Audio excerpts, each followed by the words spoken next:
Kita semua tahu Pulau Jawa kan, salah satu pulau terpadat di dunia. Tapi pernah kepikiran nggak sih gimana cerita asal-usulnya menurut legenda? Nah, kali ini kita akan selami mitos kuno yang membentuk Pulau Jawa.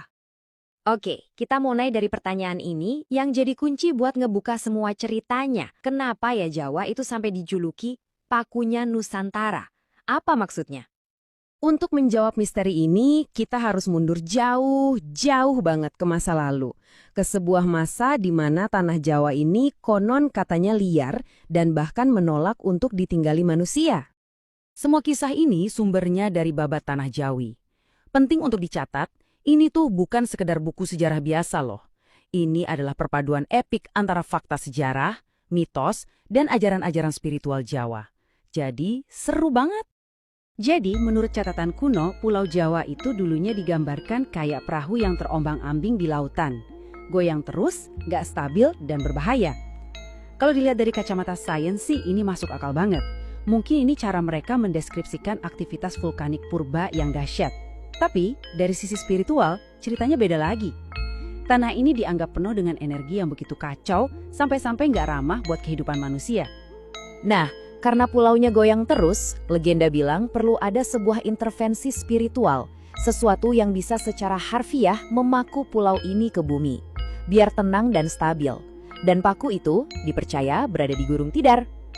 Oke, jadi pulaunya udah stabil nih. Masalah selesai? Ternyata belum. Justru muncul konflik baru yang jauh lebih berbahaya.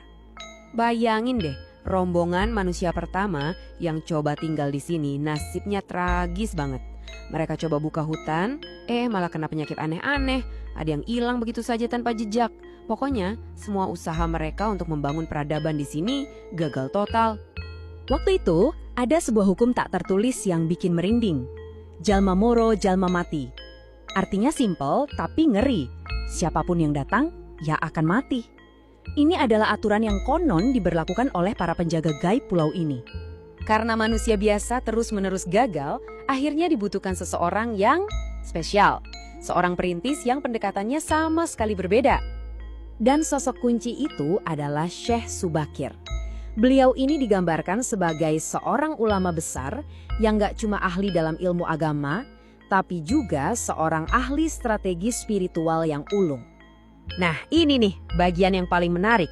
Strategi yang dibawa Syekh Subakir itu bukan penaklukan, bukan perang, bukan adu kekuatan, melainkan diplomasi. Rencananya itu brilian, ada 3 langkah. Pertama, beliau menetralkan energi negatif di pusatnya, yaitu Gunung Tidar,